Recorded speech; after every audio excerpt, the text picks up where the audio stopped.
ஆண்டவராகிய இயேசு கிறிஸ்துவின் வல்லமையுள்ள நாமத்தினாலே உங்களை எல்லாரும் நான் வரவேற்கிறேன். இந்த எழும்புவேன் புயலுக்கு மேல் செய்திகளை நாம் தினந்தோறும் பார்த்து கொண்டிருக்கிறோம். நாம் இன்றைக்கி பார்க்க போகிற ரீடிங் பேசேஜ் என்னென்னு பார்த்தீங்கன்னா, யோவான் எழுதின சுவிசேஷம் 20ஆம் அதிகாரம் 21ஆம் அதிகாரம். இது 2 சாப்டர் 20-21. அதுலேருந்து ஒரு வசனத்தை நாம் இன்றைக்கி பார்க்க போகிறோம். யோவான் எழுதின சுவிசேஷம் 20ஆம் அதிகாரம் 21ஆம் வசனம்.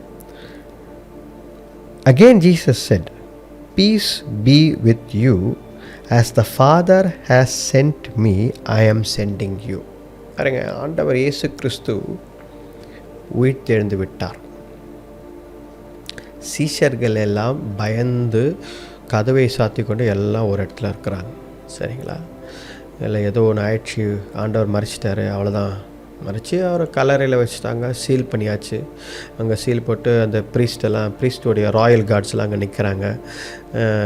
அவ்வளோதான், முடிஞ்சு அப்படின்னு சொல்லி முடிஞ்சு போச்சுன்ற ஒரு நம்பிக்கையில் எல்லாம் என்ன பண்ணுறாங்க அப்படின்னா, போச்சு எல்லாம் அப்படின்னு சொல்லி நம்பிக்கை இல்லாமல் பயந்து கதவை சாத்தி கொண்டு ஒரு இடத்துல இருக்கிறாங்க. இன்றைக்கி நம்ம நிறைய பேர் அப்படி இருக்கிறோம், ரைட்டா? நம்பிக்கை இல்லாமல் கதவை சாத்தி கொண்டு ஒரு இடத்துல முடங்கி கிடக்கிறோம். மேற்கொண்டு வெளியே வரமாட்டேன்னு இருக்கோம். ஏன் அப்படின்னா பயம். ஏன் அப்படின்னா ஆண்டவர் நமக்கு செய்வாரா அப்படின்ற ஒரு பயம். கடவுள் மேல் முழு நம்பிக்கை இல்லாமல் இருப்பதால் பயம். பாருங்கள், அன்னைக்கும் சீஷர்கள் அப்படி தான் இருந்தாங்க. அப்போது ஆண்டவர் இயேசு கிறிஸ்து சாத்தி இருந்த கதவெல்லாம் சாத்தியிருக்கு, ஜன்னல்லாம் சாத்தியிருக்கு. ஆனால் அதுக்குள்ளே அவர் வந்து விட்டார். எல்லாம் பயந்துடுறாங்க. எல்லாம் யார்ப்பா இது, யார் இது அப்படின்னு சொல்லி, அதோ ஆவி அப்படி சொல்லி பயந்து போய் எல்லாம் ஒதுங்கி நிற்கிறாங்க. அப்போ ஆண்டவர் அவர் நான் ஆவியாக எதுவும் இல்லை, நான் உயிர்த்தெழுந்திருக்கிறேன் அப்படின்னு சொல்லி அவர்களுக்கு வெளிப்படுகிறார். அப்போ எல்லாருக்கும் ஒரே ஆச்சரியம். அப்பொழுதுதான் ஆண்டவர் இந்த வார்த்தையை சொல்கிறார், சமாதானம் உங்களுக்கு உண்டாவதாக. பாருங்கள், ஆண்டவர் உயிர்த்தெழுதலில் சமாதானம் இருக்கிறது. ரைட்? நீங்கள் ரட்சிக்கப்பட்ட அனுபவம் உங்களுக்கு இருக்குது அப்படின்னா உங்களுக்குள்ள சமாதானம் இருக்கும், எந்த குழப்பமும் இருக்காது. நல்லா தெரிஞ்சுக்கோங்க, எந்த குழப்பமும் இருக்காது, சமாதானம் இருக்கும். ஏன்னா எப்போ நினச்சாலும் என்ன நினைப்பீங்க அப்படின்னா, கர்த்தர் பார்த்துக்கொள்வார், God will take care அப்படின்னு சொல்லி. இன்றைக்கு சமாதானம் உங்கள் வாழ்க்கையில் இல்லை, ரொம்ப சமாதானம் இல்லாமல் இருக்குது பிரதர். ஒரே கன்ஃபியூஷன், ஒரே போராட்டம். எங்கள் வீட்டில் என் பையன் சரி, என் பொண்ணு சரியில்லை, எங்கள் வீட்டில் எங்கள் கணவர், எங்கள் ஒய்ஃபு, எங்கள் அப்பா அம்மா, ஏதாவது ஒரு பிரச்சனை இருந்துனே இருக்குது அப்படின்னு நீங்கள் நினைக்கிறீங்களா? சமாதானம் எங்கே இருக்குது அப்படின்னா, பீஸ் பி வித் யூ அப்படின்னு ஆண்டவர் சொன்னார். ஆண்டவர் இருக்கிற இடத்துல தான் சமாதானம் இருக்குது. நல்லா தெரிஞ்சுக்கோங்க. பயங்கரமான போராட்டம் நம்ம வாழ்க்கையில் இருக்குன்னா கூட சமாதானம் இருக்கும். நல்லா தெரிஞ்சுக்கோங்க. அந்த சமாதானம் போராட்டம் மத்தியில் இல்லை அப்படின்னா என்ன அர்த்தம்னா, நம்மளை குழப்பிக்கிறோன்னு அர்த்தம். நம்ம ரொம்ப அதிகமாக குழப்பிக்கிறோம். பிசாசு என்ன பண்ணுறான்னா, நம்மளை நல்லா ஏற்றி விட்டு இன்ஃப்ளூயன்ஸ் பண்ணி நம்ம மைண்டை இது பண்ணி விட்டாரோம். ரொம்ப போராட்டமாக இருக்குது, பிரச்சனையாக இருக்குன்னா அந்த நேரத்தில் நீங்கள் ரொம்ப சமாதானமாக பீஸ்ஃபுல்லாக இருக்கிறீங்க, கர்த்தர் மேலே நம்பிக்கை இருக்கிறீங்க அப்படின்னா எல்லோரும் பார்ப்பாங்க, என்னங்க இவ்வளோ போராட்டம் பிரச்சனை இருக்குது, நீங்களும் ரொம்ப சமாதானமாக இருக்கீங்க, நீங்கள் எந்த பதட்டமே இல்லையே அப்படின்னு நம்மளை கேட்பாங்க. கேட்கும்பொழுது, நான் கிறிஸ்துவை நம்புகிறேன், ஆண்டவர் இயேசு கிறிஸ்துவை நம்புகிறேன், அவரை எல்லாம் பார்த்துக்குவார். இதுக்கு முன்பதாகவும் பார்த்துருக்கிறாரு, இனிமேலும் பார்த்துக்கொள்வார், இன்றைக்கும் பார்த்துக்கொள்வார், எனக்கு எந்த பிரச்சனையும் இல்லை அப்படின்னு நம்ம சொல்லணும். இதுதான் ஆண்டவர் எதிர்பார்க்கிறார். ரைட்? எங்கே ஆண்டவர் இயேசு கிறிஸ்து இருக்கிறாரோ அங்கே சமாதானம் இருக்கிறது. சமாதானம் உங்கள் இடத்துல இல்லை அப்படின்னா பிசாசு உங்களை நல்லா குழப்பியிருக்கான்னு அர்த்தம். நீங்களும் எரிச்சல், கோபம், பயம், எதிர்பார்ப்பு எல்லாம் சேர்ந்து கலந்த மாதிரி ஒரு விஷயம், எதிர்காலத்தை பற்றி ஒரு நம்பிக்கை இல்லை, இந்த மாதிரி எல்லாம் சேர்ந்து நமக்கு ஒரு நம்பிக்கை இல்லாமல் இருக்கிறோம். சமாதானம் போயிடுச்சு, ஆட்டோமேட்டிக்காக சமாதானம் போயிடுச்சு. யாரை பார்த்தாலும் எரிஞ்சு விழுறோம், யாரை பார்த்தாலும் கோபப்படுறோம், யாரை பார்த்தாலும் நம்ம திட்டுறோம். எதுக்கு ஏன்னே தெரியாது. நல்லா யோசித்து பார்த்தீங்கன்னா, ஏன் நம்ம திட்டிருக்கோம்? எனக்கு தெரிஞ்சு நான் யாருக்கிட்டே சமாதானமாக இல்லையே, வீட்டில் இருக்கவங்க எல்லாருக்கிட்டே சண்டை போடுறேனே, ஏன் அப்படி பண்ணிருக்கேன் இப்போ ரீசெண்டாக அப்படின்னு நீங்கள் நல்லா யோசித்து பாருங்கள். சமாதானம் நம்ம வாழ்க்கையிலேருந்து போயிடுச்சு அப்படின்னா அது ஆண்டவர் இயேசு கிறிஸ்து கொஞ்சம் கொஞ்சமாக நம்மளை விட்டு விலகி போயின்னு இருக்கிறாருன்னு அர்த்தம். இல்லை நம்ம ஆண்டவரை விட்டு கொஞ்சம் கொஞ்சமாக விலகி போகிறோன்னு அர்த்தம். இதுதான் காரணம். ரைட்டா? சமாதானம், எந்த சூழ்நிலையும் சமாதானம் இருக்கும். ஏன் சொல்கிறேன் அப்படின்னா, பயந்து போன சீஷர்கள் எப்போ அரெஸ்ட் பண்ணுவாங்க, எப்போ நம்மளையும் கொண்டுடுவாங்க, போச்சு வாழ்க்கை, இனிமேல் வாழ்வது பிரயோஜனம் இல்லை, இப்படி மரண தருவாயில் இருந்த சீஷர்கள் சூழ்நிலை இருந்தது. அதன் மத்தியில் ஆண்டவர் சமாதானத்தை கொண்டு வந்தார். அதே போல தான் இன்றைக்கும் மோசமான சூழ்நிலை இருந்தால் கூட அதன் மத்தியில் ஆண்டவர் நமக்கு சமாதானத்தை கொண்டு வருவார். அப்போ எங்கே இயேசு கிறிஸ்து இருக்கிறாரோ அங்கே சமாதானம் இருக்கிறது. சூழ்நிலை பார்க்காதீங்க, என்ன மற்றவர்களை பார்க்காதீங்க, நம்ம இப்படி நிலைமை இருக்கே அதெல்லாம் பார்க்காதீங்க. You see only Jesus Christ. ஆண்டவர் இயேசு கிறிஸ்துவை பார்த்தீங்கன்னா முழு நிம்மதி இருக்கும், முழு சமாதானம் இருக்கும், எந்த ஒரு கவலையும் இருக்காது.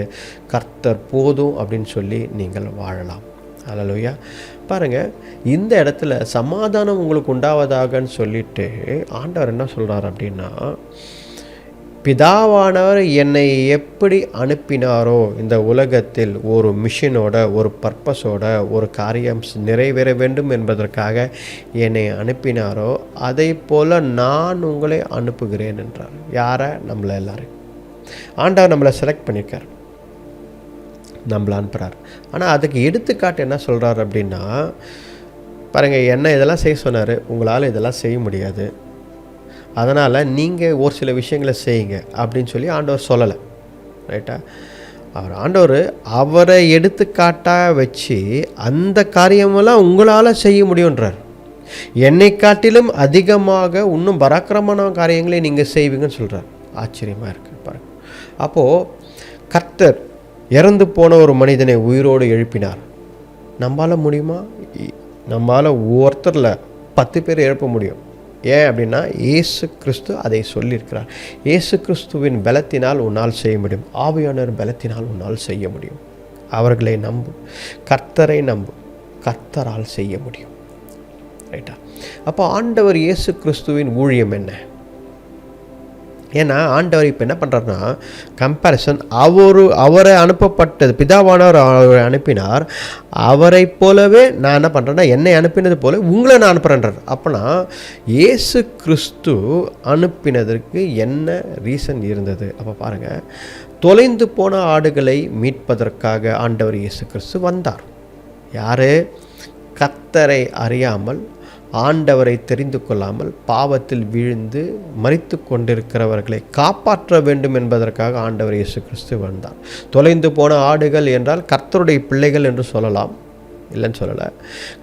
சுவிசேஷத்தை எல்லாரிடத்திலும் சொல்லலாம், இதுவும் இருக்குது. ரைட்டா? அப்போது கஷ்டப்படுறவங்க, வேதனையில் இருக்காங்க, உடைந்து போனவர்கள், ஆண்டவர் ஏசாயா புத்தகத்தில் ரொம்ப தெளிவாக இருக்குது. He came for the oppressed, the rejected, the dejected, right? The lost sheep, அடிக்கப்பட்டவர்கள், broken heart, poor in spirit, இப்படி இருக்கிறவர்கள் எல்லாருக்காகவும் ஆண்டவர் வந்தார் அப்படின்னு போட்டிருக்கோம். ஒரு இருட்டான ஒரு வாழ்க்கையில் ஆண்டவர் ஒளியை கொடுக்க, நம்பிக்கையை கொடுக்க, ரட்சிப்பை கொடுக்க ஆண்டவர் வந்தார். ரைட்டா? அப்போது ஆண்டவர் இன்றைக்கு நம்மை பார்த்து என்ன சொல்கிறாரு? மறுபடியும் போய் சொன்னவங்களுக்கே சொல்லி, ரைட்டா, ரட்சிக்கப்பட்டவங்களுக்கே சத்தியத்தை சொல்வது ஓகே, தப்பு கிடையாது. அவர்கள் இன்னும் மேன்மையாக, இன்னும் பர்ஃபெக்ட் ஆகணுன்றதுக்கு நல்லது தான். ஆனால் தெரியாதவர்கள், கஷ்டப்படுறவங்க, வேதனைப்படுறவங்க, ஸ்ட்ரேஞ்சர்ஸ், யாருமே அவங்களுக்கு யாருமே உதவி இல்லை, உடைந்து போன இருதயத்தை உடையவர்கள். ரைட்டா? பக்கத்து வீட்டில் ஒரு ஏதாவது ஒரு பாட்டிமா இருக்கலாம். அந்த பாட்டிமா யாராவது எனக்கு உதவி செய்வாங்களான்னு யோசிக்கலாம். நம்மளுடைய வேலை பிஸியில் நம்ம போயின்னு வந்துருப்போம். ஆனால் பார்த்தா ஒரு நாள் பார்த்து நீங்கள் பாருங்கள், அந்த பாட்டிமாக்கிட்ட நீங்கள் போய் பேசி பார்த்தீங்க அப்படின்னா, இல்லை அந்த வயதானவர்கிட்ட நீங்கள் பேசி பார்த்தீங்கன்னா, ஆமாம் எனக்கு உதவி தேவைப்படுது, யாராவது எனக்கு உதவி செய்வாங்களா அப்படின்னு எதிர்பார்த்தேன், நான் இருதயம் உடைந்து போயிருக்கேன்னு சொல்லுவாங்க. அப்போ பாருங்கள், நம்மை சுற்றி இருக்கிறவர்கள் நிறைய பேர் இருக்காங்க, உடைந்து போன இருதயம். வாலிபர்கள் நிறைய பேர் நம்பிக்கையில் இழந்து போய் பயத்தில் வாழ்கிறாங்க நிறைய வாலிபர்கள். வெளியே வாலிபர்கள்லாம் எப்படி இருக்கிறாங்கன்னா ரொம்ப ஜாலியாக இருக்கிற மாதிரி இருப்பாங்க. ஆனால் அந்த நாள் முடிந்த பிறகு அந்த இரவு நேரம் வரும்பொழுது தூங்கும்பொழுது அவர்களுக்கு போய் என்ன நம்பிக்கை இருக்குது அப்படின்னு நம்ம பார்த்தோம் அப்படின்னா அவர்களுக்கு நம்பிக்கை இல்லாமல் இருப்பார்கள். ஒருவேளை ஒரு காலகட்டத்தில் ஜாலியாக இருக்கலாம் அந்த வாலிபர்கள். ஆனால் உண்மையில் பார்த்தால் ஒரு சூழ்நிலை வரும்பொழுது அவர்களுக்கு நம்பிக்கை இல்லாமல், ஹோப் இல்லாமல், இருதயத்தில் உடைந்தவர்களாய் இருக்கிறார்கள். இவர்களெல்லாம் யார் காப்பாற்றுவது? ஆண்டவர் இயேசு கிறிஸ்து அவருடைய வார்த்தையை யார் போய் சொல்வார்கள்? பாருங்கள், ஆண்டவர் இயேசு கிறிஸ்து இவர்களுக்காக தான் வந்தார். பிசாசின் அந்தகார சக்திகளால் மாட்டிக்கொண்டு பாவத்தில் உடைந்து போய் வீழ்ந்து கொண்டு நிறைய பேர் இருக்கிறாங்க, சிக்கி கொண்டிருக்கிறார்கள், கண்மூடித்தனமாக இருக்கிறார்கள், கண்கள் கட்டப்பட்டவர்களாக இருக்கிறார்கள். யார் அவர்களுக்கெல்லாம் போய் சத்தியத்தை சொல்வது, விடுதலை செய்வது? நமக்கு என்ன பிரச்சனை தெரியுங்களா? நமக்கே விடுதலை தேவைப்படுகிறது. அதுதான் பிரச்சனை. ரைட்டா? கிறிஸ்தவர்களை, கடவுளை நம்புகிற, கிறிஸ்துவை நம்புகிற நமக்கே யாராவது ஒருத்தர் காப்பாற்றணும். இப்படி இருந்தால் மற்றவர்களை எப்படி காப்பாற்றுறது, எப்போ காப்பாற்றுறது? இதுதான் பரிதாபமான கிறிஸ்துவ நிலைமை, நம்முடைய நிலைமை. இன்றைக்கு நாம் ஜெபிக்க வேண்டும். ஆண்டவரே, நீங்கள் போகும்போது சொல்லிட்டு போனீங்க, என்ன சொன்னீங்க? எப்படி பிதாவானவர் என்னை இந்த உலகத்திற்கு அனுப்பினாரோ அதை போல் நான் உங்களை அனுப்புகிறேன் என்று சொன்னீங்களே. அப்போ எனக்கு நீங்கள் என்னென்ன ஊழியம் செய்தீங்களோ அந்த ஊழியங்கள்லாம் எனக்கும் இருக்குல்லவா? ஏழைகளுக்கு உதவி செய்வது, பாவத்தில் விழுந்தவங்களை காப்பாற்றுவது, உடைந்து போன இருதயங்களை ஒட்ட வைப்பது, அவர்களுக்கு நம்பிக்கை கொடுப்பது, அடிமைத்தனத்தில் இருக்கிற, பாவ அடிமையில் இருக்கிறவர்களுக்கு, ஒரு தொலைந்து போன ஆடுகளாக இருக்கிறவர்கள், ஏதோ ஒரு வாழ்க்கை தேவையில்லாமல் ஏதோ ஒரு கடன் பிரச்சனை மாட்டிக்கொண்டு ஏதோ ஒரு வாழ்க்கை, இவர்களுக்கெல்லாம் ஆண்டவர் இயேசு தேவைப்படுகிறார். அதனால்தான் ஆண்டவர் நம்மை அனுப்புகிறார், நீ போ என்று. அது அப்போ சொல்லிட்ட பிறகு ஆண்டவர் என்ன சொல்ல சொல்லுங்க, பரிசுத்த ஆவியானவரை பெற்றுக்கொள்ளுங்கள் என்றார். ரிசீவ் த ஹோலி ஸ்பிரிட் என்றார். இதோடு ஆண்டவர் முடிச்சிருந்தார்னா பாருங்கள், அது வேறு. ஆனால் இந்த இடத்துல அவர் தெரியும், நான் உங்களை அனுப்புகிறேன், ஆனால் நீங்கள் பரிசுத்த ஆவியானவரின் பலத்தை பெற்றுக்கொள்ளுங்கள் என்றார். அப்போனா வார்த்தை மட்டும் போதாது, இந்த உலகத்தில் மேற்கொள்ள ஜெயிக்க கர்த்தர் நம்மை அனுப்புகிறார். சமாதானம் நமக்குள்ளே வேணும். நமக்கு சமாதானம் வேணும்னா வெறும் வார்த்தை மட்டும் போதாது, பரிசுத்த ஆவியானவர் நமக்குள்ளே இருக்க வேண்டும். அவர் மூலமாக தான் சமாதானமும் உண்டாவது, அவர் மூலமாக தான் வார்த்தை வெளிப்படுகிறது, அவர் மூலமாக தான் வல்லமை வெளிப்படுகிறது, அவர் மூலமாக தான் நம்ம சத்தியத்தை மற்றவர்களுக்கு சொல்ல முடியும். ஏனென்றால் He is the Spirit of Truth, சத்தியத்தின் ஆவியாக இருக்கிறார் அவர், ஹோலி ஸ்பிரிட். அப்போ பாருங்கள், இன்றைக்கு ஒரு தெளிவான சத்தியத்தை நாம் புரிந்து கொள்ளலாம். ஆவியானவர் நம்மை நடத்துகிறார். ஆவியானவர் இல்லாமல் நம்மால் இந்த உலகத்தை மேற்கொள்ள முடியாது. சமாதானம் நம்ம வாழ்க்கையில் வேணும் அப்படின்னா ஆவியானவர் அவசியம். உங்களுக்கு சமாதானம் உண்டாவதாக என்று ஆண்டவர் சொல்லும் பொழுது அடுத்தபடியாக சொல்கிறாரு, பரிசுத்த ஆவியானவரை பெற்றுக்கொள்ளுங்கள் என்று. நிறைய பேர் பரிசுத்த ஆவியானவர் மேல் நம்பிக்கை இல்லாமல் வாழ்ந்து கொண்டிருக்கிறோம். மொனோட்டோனமஸ் லைஃப், வேர்டு இருந்தால் போதும்னு நினைக்கிறோம். Very wrong.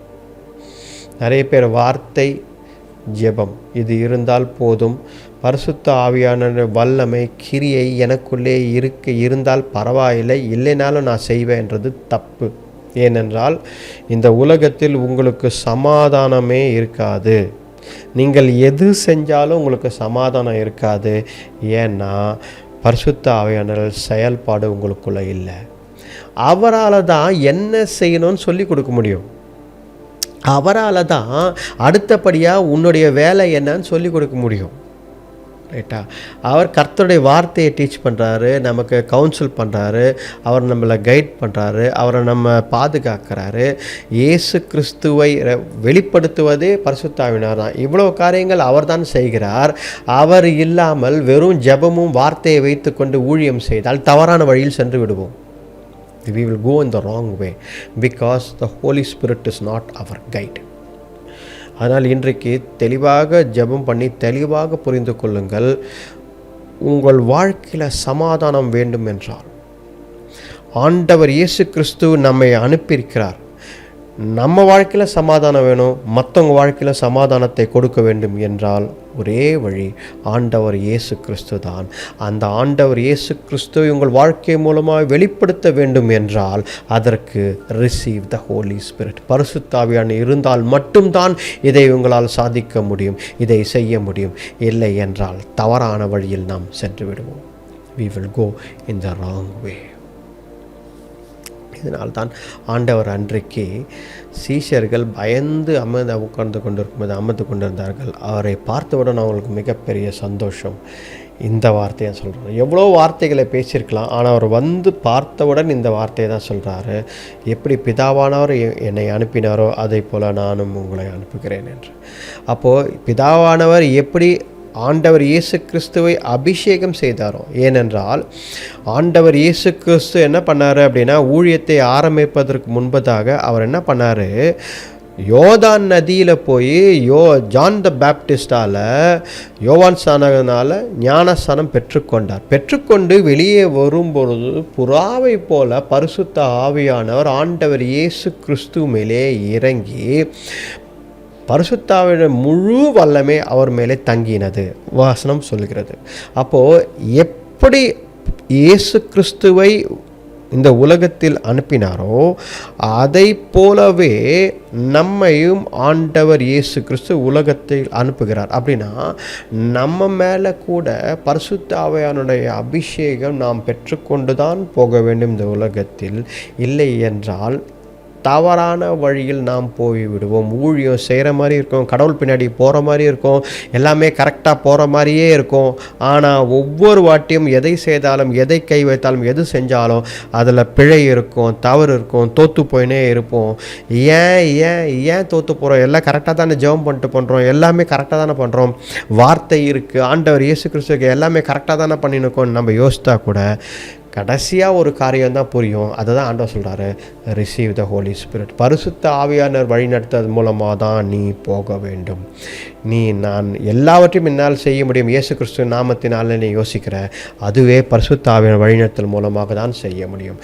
அப்பொழுதுதான் உனக்குள்ளே சமாதானம் உண்டாகும். இன்றைக்கே அதை செய்வோம். நாம் ஜெபிப்போம். ஆண்டவரே இயேசுவே, இந்த நாளுக்காக நன்றி. ஆண்டவரே, உம்முடைய வார்த்தை கர்த்தாவே தேவரீர் மூலமாக நீர் பேசினதற்காக நன்றி. சமாதானம் எங்கள் வீட்டிலலாம் இல்லைப்பா, ரொம்ப ப்ராப்ளமாக இருக்குப்பா தேவரீர். எல்லா போராட்டம் பிரச்சனை எல்லாம் ஒரே சண்டையாக இருக்குது, குழப்பமாக இருக்குது, 1000 பிரச்சனை இருக்குது வீட்டில். தேவனே அப்பா, சமாதானமே எங்கள் வீட்டிலேருந்து போயிடுச்சு ஆண்டவரே தேவரீர். இன்றைக்கி தான் நான் தெரிஞ்சுக்கினேன், நீங்கள் எங்கே இருக்கிறீங்களோ அந்த இடத்துல சமாதானம் இருக்குது. ஆண்டவரே, நீங்கள் எங்கள் வீட்டுக்கு வாங்க, எங்கள் வீட்டில் தங்கியிருக்கு, எங்கள் வாழ்க்கையில் வாங்க ஆண்டவரே, எனக்கு சமாதானம் தாங்க. இந்த குழப்பமான சூழ்நிலை, இந்த சூழ்நிலை இந்த உலகத்தில் இருக்கிற வரைக்கும் இருக்கும் போல இருக்கு, இருந்துன்னு போட்டோம். எவ்வளவு எந்த பிரச்சனை இருந்தால் இருந்து, ஆனால் எங்கள் வீட்லேயும் எனக்கும் சமாதானத்தை தாங்க. அதுதான் வேணும் எங்களுக்கு, நிம்மதியான சமாதானமுள்ள வாழ்க்கை. அந்த சமாதானம் எனக்குள்ளே இருக்கும்போது தான் அதை நான் மற்றவர்களுக்கு சொல்ல முடியும். ஆண்டவரே, எனக்குள்ளே சமாதானம், என் குடும்பத்தில் சமாதானம் இந்த மற்றவர்கள் பார்க்கும்பொழுதெல்லாம் யார் இவங்க இவ்வளோ சமாதானமாக இருக்கிறாங்களேன்னு கேட்பாங்க. ஆண்டவரே, பரிசுத்த ஆவியானவர் பலத்தை தாங்க ஆண்டவரே. ரிசீவ் த ஹோலி ஸ்பிரிட்னு சொன்னீங்களே ஆண்டவரே. ஆவியானவரே, உங்களுடைய பலம் இல்லாமல், உங்களுடைய வழிநடத்தல் இல்லாமல் நான் முன்னாடி போக விருப்பம் இல்லை ஆண்டவரே. இந்த உலகத்தில் என்னை நீங்கள் அனுப்புகிறீங்க, நான் போனோம் அப்படின்னா ஆவியானவர் உங்களுடைய பலத்தினால், உங்களுடைய வழிநடத்தினால் மட்டும்தான் நான் செய்வேனே தவிர நான் என்னுடைய சுயபலத்தினால் செய்ய போவதில்லை, இனிமேல் நான் செய்ய மாட்டேன். அறிக்கையிடுங்க எல்லாரும். அல்லேலூயா. நன்றி ஆண்டவரே, வழிநடத்தி பலப்படுத்துங்க. இன்றைக்கி அறிக்கையிட்ட ஒவ்வொருத்தரையும் நீர் ஆவியானவர் வழிநடத்துங்க, பலப்படுத்துங்க. இந்த ஜெபத்தை மீட்பர் ரட்சகர் எங்கள் ஆண்டவர் இயேசு கிறிஸ்துவின் வல்லமையுள்ள நாமத்தில் வேண்டிக் கொள்கிறோம், ஜீவனுள்ள நல்ல பிதாவே. ஆமென். ஆமென். Praise the Lord. பிரைஸ்